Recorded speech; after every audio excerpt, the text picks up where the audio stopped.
What is good, people? Welcome to another episode of the Undiluted Football Show. We are back here on a Sunday. It's your boy Toni, and what a week we had of football. We had obviously the Champions League, the Europa League, and a good week of Premier League. And you know what? Let's start off with the Champions League because that is the biggest competition in club football. First off, Liverpool versus Real Madrid. The game finished 3-1 at the I was going to call it wasn't at the Bernabeu, it was at their training ground. But anyway, finished 3-1. Vinicius got 2. Trent had a disaster class, but then again he scored yesterday, but we'll get onto that. Can I see Liverpool coming back? No. Reason is, one, they don't have that Anfield tax. And I'm going to say Anfield tax because you know how last season when they're like, oh, they got to come back to Anfield and the fans. And I've never played at Anfield, but you know, on a European night, Anfield is rocking. And there's some players in that Real Madrid team that might not have the bottle, that might have not experienced something like Anfield. However, there are no fans. So I really don't see Liverpool scoring 2, maybe even Liverpool score 2, which they're more than capable of. However, they have to do that without conceding. And I'm sorry, that defense at the moment is conceding to everyone. So really and truly, I see Real Madrid going through this, but we'll see. Big up to Vinicius Jr. though, finally living up to the hype that he was brought in for. But then again, he was against Trent. Do I give him some Trent tax? Because, you know, I've seen everyone mash up Trent down that right-hand side or down that left-hand side, sorry. So I'm not reading too much into it. Obviously, it was the first goal, pure class. The touch, the finish, pure class. Like, that's something you can't teach, in my opinion. The second goal was a bit lucky. Alisson maybe should have done better. But yeah, Vinicius looked good. But then again, you've got to like take into consideration the Trent tax. Like, obviously, Trent didn't have the greatest of games, but you know, it is what it is. Next for our English clubs in the Champions League, we had Chelsea. Now, let's go to Man City first. Well, we had Man City. Man City 1-2-1. Foden with the winner. It was a weird one because obviously Bellingham could have scored a massive Champions League goal in England as a 17-year-old. That would have been amazing for him, his career and the hype that he's going through. But for some reason, it was ruled a foul. It wasn't a foul. He completely won the ball, but. And you know what's mad? I was talking to who was I talking to? Because remember they had who was it? Cancelo. Okay, I can't tell you who I was talking to, right?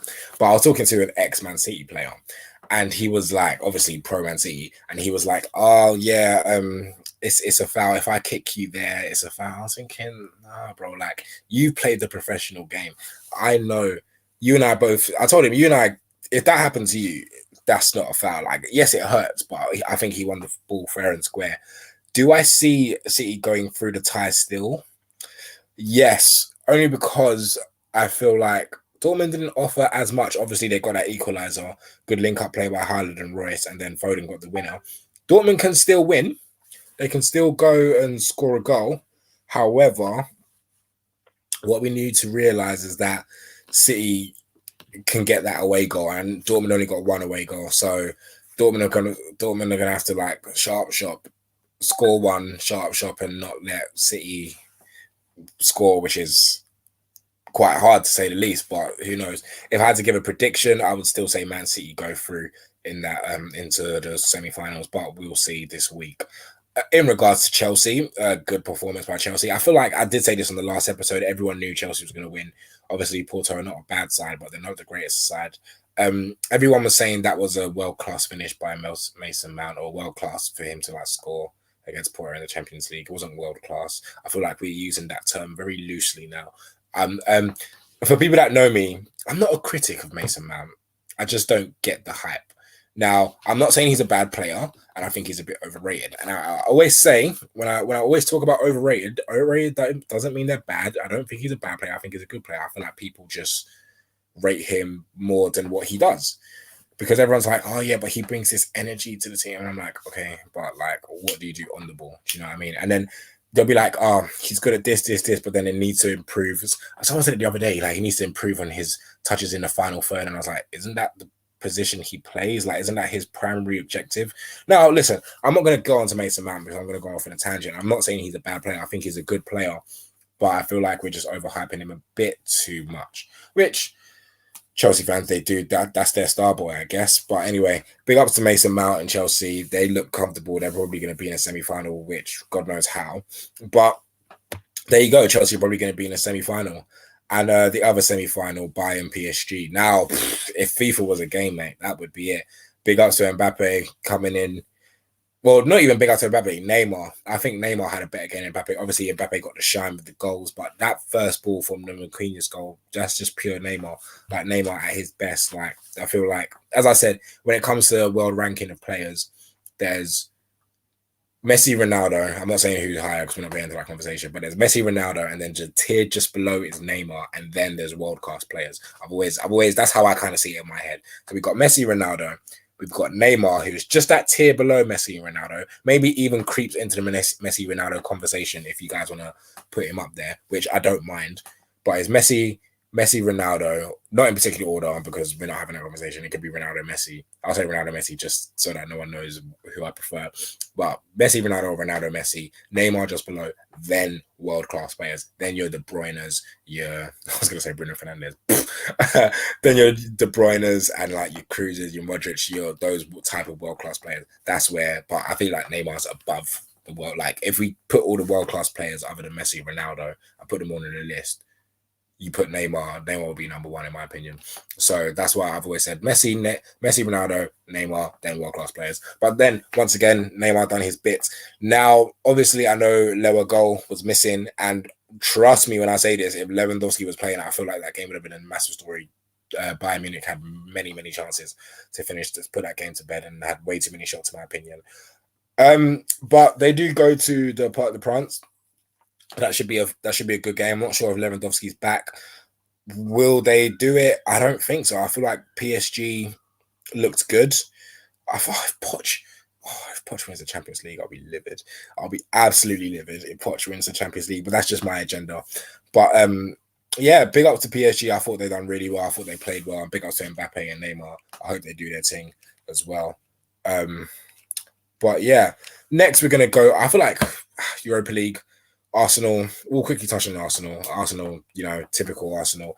They didn't look good at all. They looked good today, but we'll get onto that later. And Man United looked comfortable in a boring game, 1-2-0. I feel like Arsenal have to do something in Slavia, whether it was on Prague, whether they do that or not, it's up to them. Don't really care.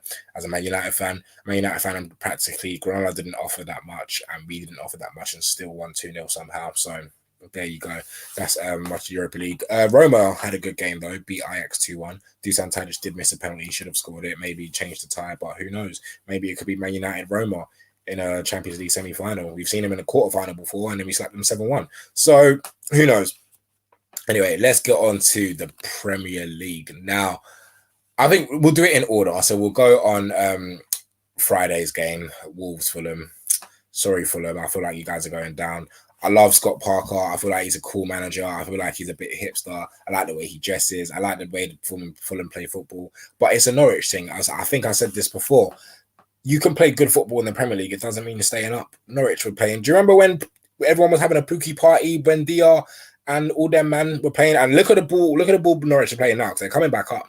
You can play good football. It doesn't mean that guarantees you promotion. You need to have them gritty games. You need to learn how to just not concede. And Fulham, they concede like the 90th minute winner by Adama Traore. Obviously, it was a good goal, hit it near post, but games like that, you've got to win if you want to stay up. And I feel like now, after Newcastle's result, I feel like relegation's practically done, in my opinion. You got Sheffield United, West Brom, Fulham going down, which I don't really mind. Maybe I want Brighton down, but I feel like Brighton they've got a couple games in hand over. They're 6 points ahead with 2 games in hand, so it's not the end of the world. So I really feel like Fulham are going down. So unfortunate to Scotty P. Then we go on to Saturday, and what game at the Etihad? City lost to Leeds. Now it's funny. For those that don't know, I don't want to say this, but for those that don't know, I work at TalkSport, right? And what we do sometimes on our show is that we will get interviews from Premier League players to play on the show on the weekend. And what's funny is that we had Liam Cooper, who captained Leeds the other day. And I was listening into the interview, trying to see what he was saying, previewing the Man City game. And he said when they played them at Ellen Road is that remember that 1-1 draw they played at Ellen Road? He said that at the first 20 minutes we showed them way too much respect, and like this time we're just going to go at them and go for it and blah blah blah blah blah. Stats say otherwise, whether they went for it. But listen, I feel like they got a result. Obviously, Liam Cooper got sent off, which is unfortunate because I did think it was a yellow. I didn't think it was a mad challenge. I know it was quite high, but he got the ball, played the ball, and followed through. And I feel like if you win the ball first and you follow through, that's not your fault. Do you know what I mean? If he didn't win the ball, then that's a definite red. But the fact that he won the ball, there was no like malicious intent about it. It shouldn't have been a red, but that's VAR, and VAR is just down to opinion nowadays, and the game's gone in my opinion. But anyway, big up to Leeds and Stuart Dallas. Two very good goals by Stuart Dallas. In regards to City, they're practically still going to win the league. Yeah, they're still. I'm just being an optimistic United fan. They're still going to win the league. They just need to concentrate on Europe really. But it didn't look that good. I don't know how you have like 29 shots on target. It felt like a FIFA game. 29 shots on target, 29 shots, and you lose 2-1. But hey ho, that's football. Then we go on to Liverpool. Liverpool just scraped it. Trent with a 90th minute winner, which then again, very good goal from your right back. How many right backs can score goals like that? So it goes to show you that this is why we think he's one of the best right backs in the world. But unfortunately, because you play a right back, your primary option is to defend. I know that he's had his critics lately, and everyone's been targeting him. I feel like Trent defensively has been targeted since. For those that don't remember, Man United played Liverpool 2-3 years ago. Not even under Solskjaer, under Mourinho. And we beat Liverpool 2-1 at Old Trafford. And Rashford got both of the goals, and he done Trent that day. And that's where I felt like we targeted Trent, and you could tell Trent could get got at. And I feel like people have been targeting there. We saw Zaha target him. We saw Vinicius and Real Madrid target him. Like, it's unfortunate because I think he's a wonderful footballer, and the game against Aston Villa showed that with a 90th minute winner. Like, imagine your right back scoring that type of goal. But unfortunately, you're a defender, and a right back's you have to defend. If he was a right mid, no one would be questioning this, but he's not. He's a right back, so you have to have some level of defending. And right now, especially if we go into a big game in the Euros, can he defend like that? Who knows? Who said France won't target him? Who said Germany or Portugal or any of the big teams in the Euros won't target him? And we don't need that as England. So it's unfortunate for Trent. But Liverpool looking, I don't want to say they're looking decent because it's a Grealish-less Aston Villa. So it's not really the Aston Villa that people were scared of. And at the end of the day, I feel like they're still in the top 4 race somehow. So big ups to Liverpool at the end of the day. Chelsea, good result by Chelsea. Pulisic got a brace. Havertz could have got a hat-trick in my opinion. I saw everyone was saying, oh, this is the Havertz we missed. Oh, we were looking for, like, okay, decent first goal. Could have got a hat-trick. It wasn't a bad performance, but then again, it is Crystal Palace. I know, as a United fan, I shouldn't be saying that because we didn't beat Crystal Palace this season, but I've seen Crystal Palace get spanked up 7-0. So congratulations to Chelsea and Havertz and Toni for bouncing back, but that's really it. Now, the big story of today, as you can see in the banner, Lionel Jesse, or I'm going to even add some sauce in it, Lionel Hesse, or Messi Lingard, whatever you want to call him, get him on that plane because right now he's got the best goal involvements since January in the Premier League of any other player. Obviously, he was a massive player for us in the 2018 World Cup. Why would Gareth Southgate not take him? Someone that you can trust that is back in form. He's definitely on that plane. He's probably going to be one of the first names on the team sheet. So big ups to him for reviving his career at West Ham. And I feel like, I know it's weird. West Ham are like they're scoring like 3 goals every game and then conceding like 2 or 3, which they need to stop doing. But they're still getting the results at the end of the day. So right now, can West Ham do it? It looks likely. It looks like Jesse Lingard is spearheading West Ham into Europe, which if he does, and then even if he goes back to United, he'll be a cult hero at West Ham. But I feel like he should stay at West Ham. I feel like he won't start at Man United only because right now he's playing as a 10 and Bruno Fernandes is our 10. So maybe it's something different, but Lingard won't want to come in and out of the bench, in and out of the team, and I don't know where we can fit him. So really and truly, I feel like Jesse's enjoying his football. You can tell confidence is everything in football. He's really enjoying his football right now. He's really enjoying life as a West Ham player. So stay there, bro. In my opinion, stay there. Go live your life. Help us out in the Euros. Boom, boom, boom. Do you know what I mean? So, but yeah, big ups to Jesse Lingard. What a game. What a game. What a game at Old Trafford. No, it wasn't at Old Trafford. It was at the Tottenham Hotspur Stadium. United come back from behind once again to win. Now, first of all, I feel like I need to address the VAR decision as a United. I know it might be a bit biased as a United fan, but I feel like the neutral will kind of agree with me in the sense that I don't think that was a foul. Yes, I know he hit him in the face, but it wasn't intentional. Like, he's a bigger player. McTominay is a bigger player, and he can't be limbless. You know what I mean? Like, it's unfortunate because this is the thing with VAR. If something like that is minor in football, if I slow it down and evaluate it, I'm gonna think about it more and more and more, and it just ruins the game. I celebrated a Cavani goal and a Pogba assist that didn't even count in the end. So it's I think it's pointless. And what I don't like about VAR is that there's just no clarity. Why is it? Because I'm all for technology in football. I watch other sports. I watch basketball. I watch American football. They have their own version of VAR. It's not VAR, but they use technology to make sure that their decision is correct.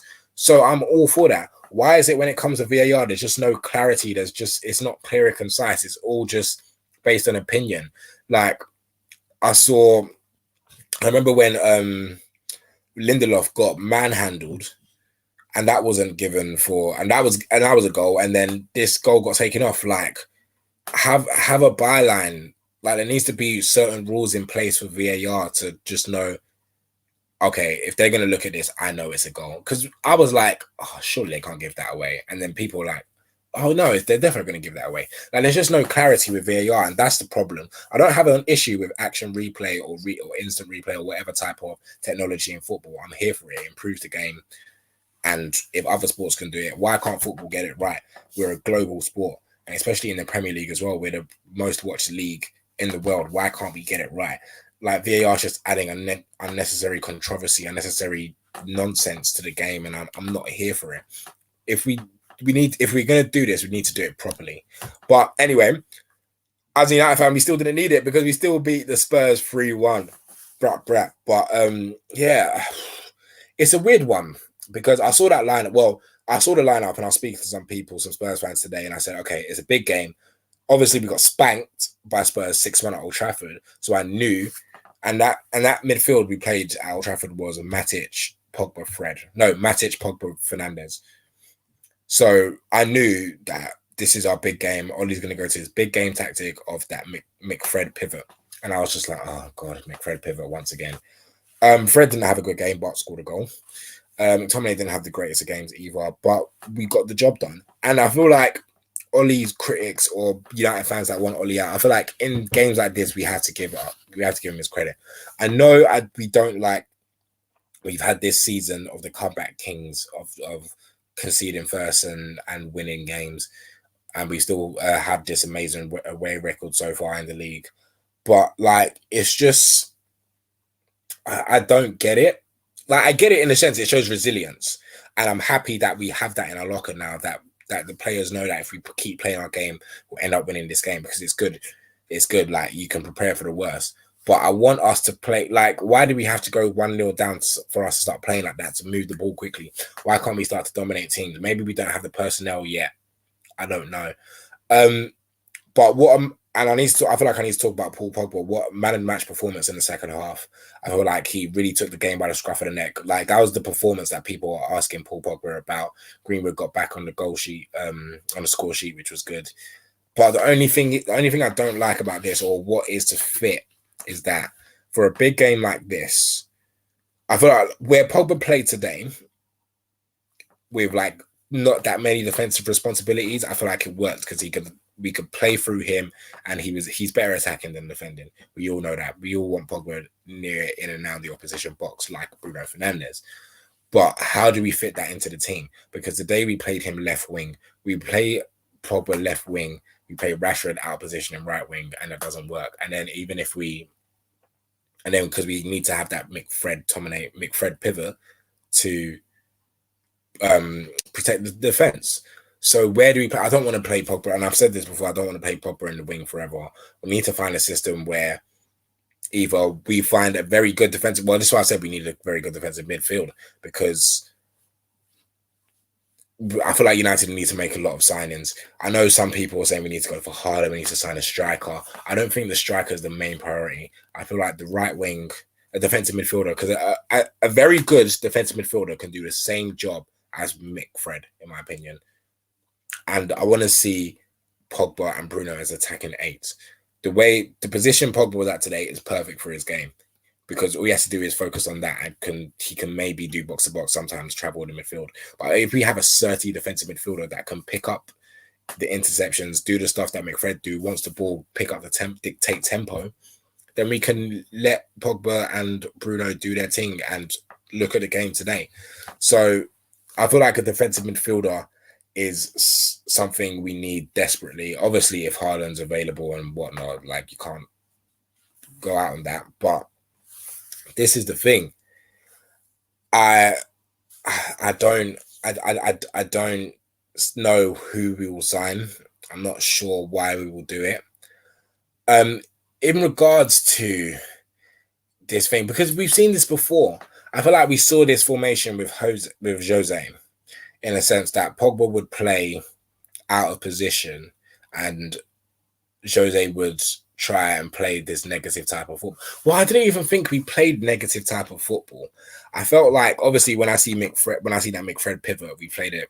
All our big games, we played McFred pivot. City away, like Chelsea away, PSG away, Spurs away, anyone away, or a big game like this, is that McFred pivot, because we don't want to lose. We don't want to lose. And then we can be like, okay, McFred pivot, and then we have 4 attackers, and you try and create something special for us, which sometimes it works, sometimes it doesn't. Now, I saw it today, and I was thinking, oh, we can't keep doing this forever, because at the end of the day, I feel like we're more than capable to start beating teams and imposing ourselves on opposition. And in a sense, it kind of reminded you of the way, I don't want to say it reminded you of Mourinho, because Mourinho played, he was way more negative than Oli. And I feel like when we went a goal down, not even when we went a goal down, it was after that, when we scored the first one, that's when we started to look good. And then we conceded, and then the second half we came out, we're the better team in the second half, in my opinion, kind of imposed ourselves on the game, nice little touches. And I've got to give Oli his plaudits for that, because he must have said something. Do you know what I mean? Like, as people want to get onto him, like, there's no tactics, he's a PE manager, blah blah blah blah blah blah blah blah. You can watch that game and see patterns of play, especially after probably a bollocking in the second half, and you can see what he's trying to do. Where we fit Pogba into this system, or whatever system we're trying to play, whether we fit Pogba and Fernandes, you need to have those people on your pitch at all times, in my opinion, and players like that. Whether how we fit that, I don't know.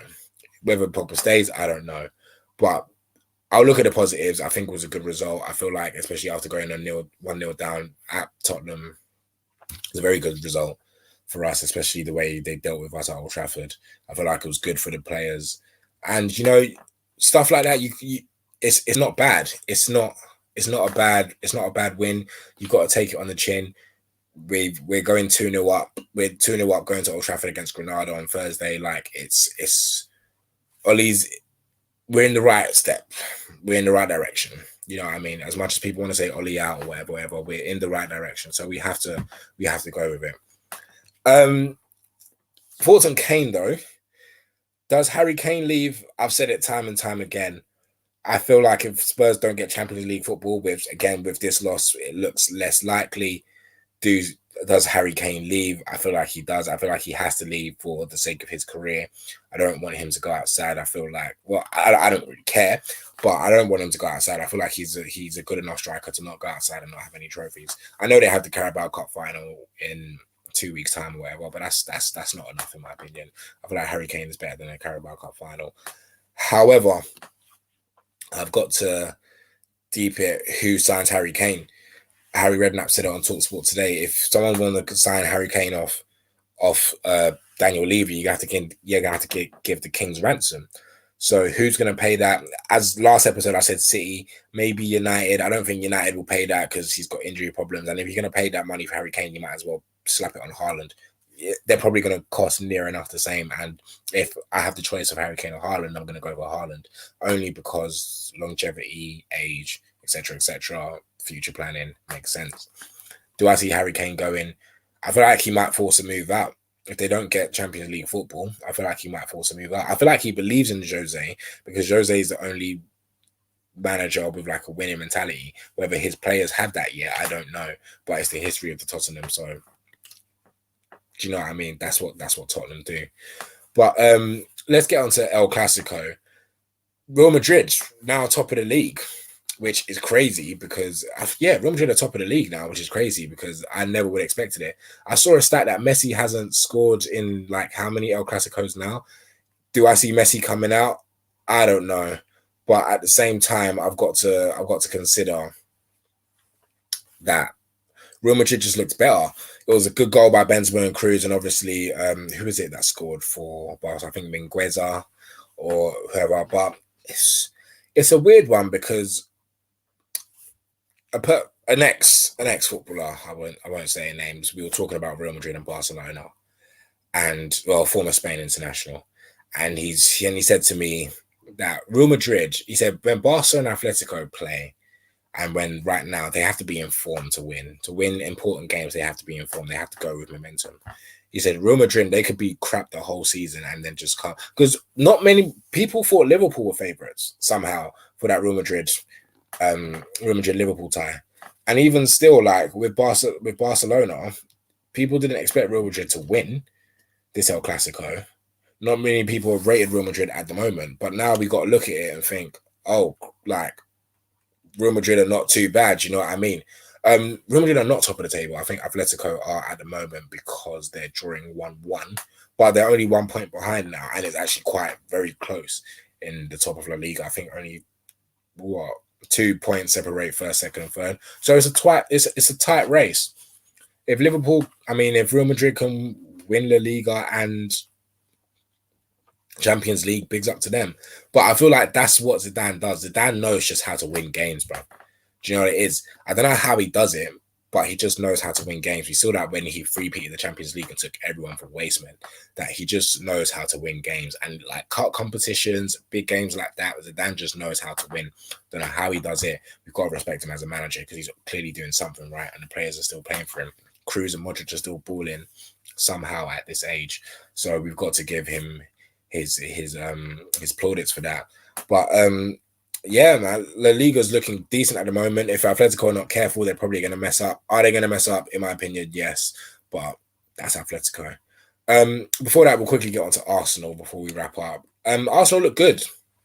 I was speaking to an Arsenal friend after the game against Slavia, and he was like, we need to 3-0 Sheffield United for Arteta just to be considered like still the manager going forward. And I totally agree with that because as you probably know, I don't believe Arteta's the right man for Arsenal. Bear in mind, I don't really care about Arsenal, but I feel like I know the Arsenal players are not good enough or whatever. But I feel like Arsenal Football Club should not be where they're at right now, which is 10th or 11th or wherever they are right. No, sorry, 9th. So sorry, the 9th. I don't think Arsenal Football Club should be there. I feel like, I know I'm a firm believer of trust the process, word to Joel Embiid, but sometimes you got to pull a plug when you don't see any direction. And I'm sorry, if Arteta needs to win the Europa League, which I still don't think they will, but he needs to win the Europa League because, boy, if he doesn't, then what has he done over these past because it's been 18 months now.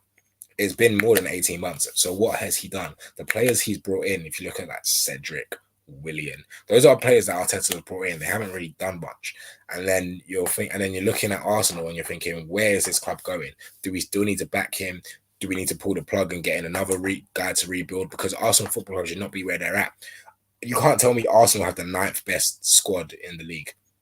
I still think they're a better team than West Ham. I still think they can beat Leicester on their day. I still think they're better than Everton. Do you know what I mean? They should be in near enough to top 6. Near enough to top 6. They should not be 9th at all. I feel like for Arsenal Football Club, 9th is poor. in my opinion. I feel like, and Arsenal fans can agree with me as well, they should not be ninth. They should be nowhere near ninth. But hey ho, that's Arsenal, that's their business. But this has been another episode. Oh no, let's quickly preview Monday night's games in the Premier League. I think who's in the Premier League Monday night? Oh, it's West Brom, Southampton, and Brighton, Everton. Well, this is the thing. Everton are still within this top four race somehow. So they need to win at Brighton, which I fully feel like they could, only because they're not at home. And Everton seem to have a better away record than they do at home. So if they go to the Amex and win, makes the top four race much more interesting. In regards to West Brom, Southampton, maybe if West Brom win, we can kind of throw a spanner in the works in the relegation race. But I really don't see a West Brom win, in my opinion. Obviously, they look very good against Chelsea. 10-man Chelsea, but I don't see them beating Southampton. But listen, you never know Southampton. This is the same team that were top of the league for, one day. But then they got spanked 9-0 again by Southampton. So you just never really know with Southampton. If I had to give predictions, I would probably say a draw, West Brom, Southampton, and then Brighton, Everton, I'd probably say a 2-1 Everton win. But we shall see. We've also got Champions League coming up this week and Europa League. So catch us on next week where we will go over the Champions League and Europa League semi-finals, preview towards that, and preview some FA Cup football as well. This has been another episode of the Undiluted Football Show. You can subscribe to us on YouTube. You can follow me on Twitter. My @ is on the little bubble right there. Thank you for watching another episode. Peace, guys. Until next time.